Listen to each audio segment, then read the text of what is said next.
O chamado das profundezas abissais. Nunca acreditei em coincidências. Cada evento, por mais insignificante que pareça, é uma engrenagem em uma máquina vasta e incompreensível. Foi essa convicção que me levou a investigar as estranhas ocorrências na pequena vila costeira de Porto Negro, após encontrar o diário de meu tio-avô entre os pertences que herdei. Meu tio-avô, professor Augusto Vidal, desapareceu há 20 anos durante uma expedição oceanográfica. Sua embarcação foi encontrada à deriva, sem tripulantes, apenas com seu diário trancado em uma caixa selada, com símbolos que nenhum especialista conseguiu decifrar. Até que eu, por algum motivo que ainda não compreendo, consegui abri-la. As últimas anotações dele mencionavam uma descoberta nas profundezas do oceano, próximo a Porto Negro. Algo que, segundo suas palavras, desafiava toda a compreensão humana e sugeria a existência de civilizações anteriores à nossa, com conhecimentos que transcendem as leis da física que conhecemos. Cheguei a Porto Negro em uma tarde chuvosa de março. A vila parecia congelada no tempo, com casas de madeira desgastadas pelo sal e habitantes de olhares distantes e desconfiados. Instalei-me na única pousada local, administrada por uma senhora idosa que, ao ouvir meu sobrenome, empalideceu visivelmente. Vidal? Como o professor que sumiu no mar? Ela perguntou, sua voz trêmula. Confirmei, e ela apenas murmurou. Algumas coisas deveriam permanecer nas profundezas.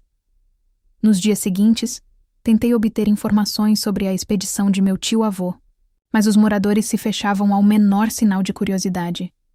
Foi apenas na terceira noite, no único bar da vila, que encontrei alguém disposto a falar. Um velho pescador, embriagado o suficiente para ignorar os olhares de censura dos outros clientes. Seu tio mexeu com o que não devia. Ele sussurrou, inclinando-se sobre a mesa. Encontrou a entrada para o templo submerso, o lugar onde eles dormem. Eles? Perguntei. Os antigos, os que estavam aqui antes de nós, os que voltarão quando as estrelas estiverem na posição certa. Ele me contou então sobre uma formação rochosa submersa a alguns quilômetros da costa, conhecida pelos pescadores locais como a Cicatriz. Segundo a lenda local, era a entrada para uma cidade submersa, habitada por criaturas que não pertenciam a este mundo. Seu tio encontrou um artefato lá embaixo. Um cristal negro que pulsava com luz própria.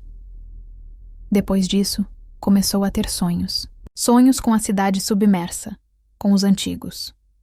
No dia seguinte, contrariando todos os avisos, aluguei um barco e equipamento de mergulho. Encontrei as coordenadas da Cicatriz no diário de meu tio-avô e parti ao amanhecer. A formação rochosa era exatamente como descrita, uma fenda enorme no leito oceânico, como se algo gigantesco tivesse rasgado a crosta terrestre. Mergulhei, seguindo as instruções do diário. A descida foi longa e escura, até que a fenda se abriu em uma caverna submersa de proporções impossíveis. E lá, iluminado por uma estranha luminescência azulada, vi o que meu tio havia encontrado: ruínas de uma arquitetura alienígena, com ângulos que pareciam desafiar a geometria euclidiana. No centro das ruínas, sobre um altar de pedra negra, repousava um cristal do tamanho de minha mão, pulsando com uma luz violeta que parecia vir de seu interior. Aproximei-me, hipnotizado por sua beleza estranha. Quando meus dedos tocaram sua superfície, o mundo ao meu redor pareceu distorcer. Visões inundaram minha mente. Cidades ciclópicas sob oceanos primordiais. Criaturas de formas impossíveis movendo-se entre dimensões. Civilizações inteiras erguendo-se e caindo ao longo de éons. E então, vi eles. Os antigos. Seres de tamanho colossal, adormecidos nas profundezas abissais, aguardando o alinhamento cósmico que os despertaria de seu sono milenar. Não sei quanto tempo fiquei em transe, mas quando voltei a mim, percebi que meu suprimento de oxigênio estava quase no fim. Com o cristal firmemente agarrado, iniciei minha ascensão. Clímax de volta ao barco, examinei o cristal sob a luz do sol poente. Sua superfície era coberta por símbolos semelhantes aos da caixa que continha o diário de meu tio-avô, e então compreendi. Não era apenas um artefato, era uma chave. Uma chave para algo que deveria permanecer trancado. Naquela noite, os sonhos começaram. Sonhos vívidos com a cidade submersa, com os antigos, com rituais realizados por cultistas, em praias desertas sob luas estranhas. Em cada sonho, eu era um observador, depois um participante e, finalmente, um oficiante. Acordei coberto de suor, com símbolos desconhecidos rabiscados nas paredes de meu quarto na pousada. Símbolos que eu não me lembrava de ter escrito, mas que de alguma forma compreendia perfeitamente. Eles falavam de um ritual. Um ritual para abrir um portal entre dimensões. Um portal para o retorno dos antigos. Percebi então que não estava mais sozinho em minha busca. Algo me observava através do cristal. Algo que havia encontrado em mim um veículo para seus propósitos insondáveis.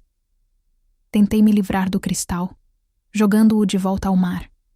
Mas na manhã seguinte ele estava novamente, ao lado de minha cama. Tentei destruí-lo, mas nenhuma ferramenta conseguia sequer arranhar sua superfície. Os sonhos se intensificaram, as visões se tornaram mais vívidas, e comecei a notar mudanças em meu próprio corpo. Minha pele adquiriu uma palidez doentia, meus olhos se tornaram sensíveis à luz, e em certas noites, sob a luz da lua, podia jurar que via membranas se formando entre meus dedos. Na 7ª noite após encontrar o cristal, acordei caminhando pela praia.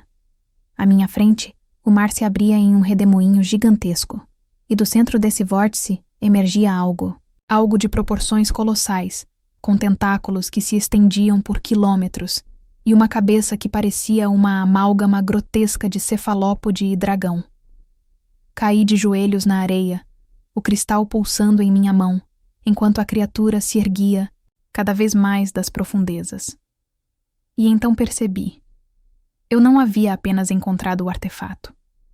Eu havia completado o trabalho que meu tio-avô começara. Eu havia despertado um dos antigos. Conclusão.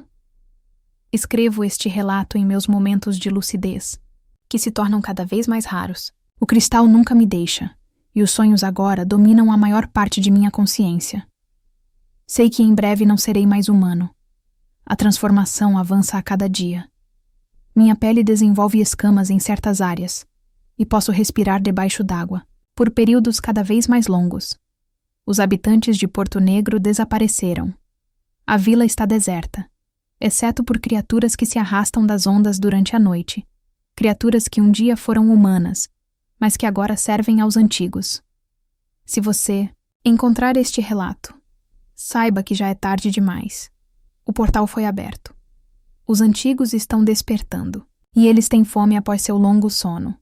Não procure Porto Negro, não procure o cristal, e acima de tudo, não procure a mim, pois o que você encontrará não será mais humano, apenas um recipiente para algo muito mais antigo e terrível. Estrelas estão se alinhando. O mar se erguerá. E quando os antigos emergirem completamente das profundezas abissais, a humanidade descobrirá que nunca fomos os verdadeiros senhores deste planeta.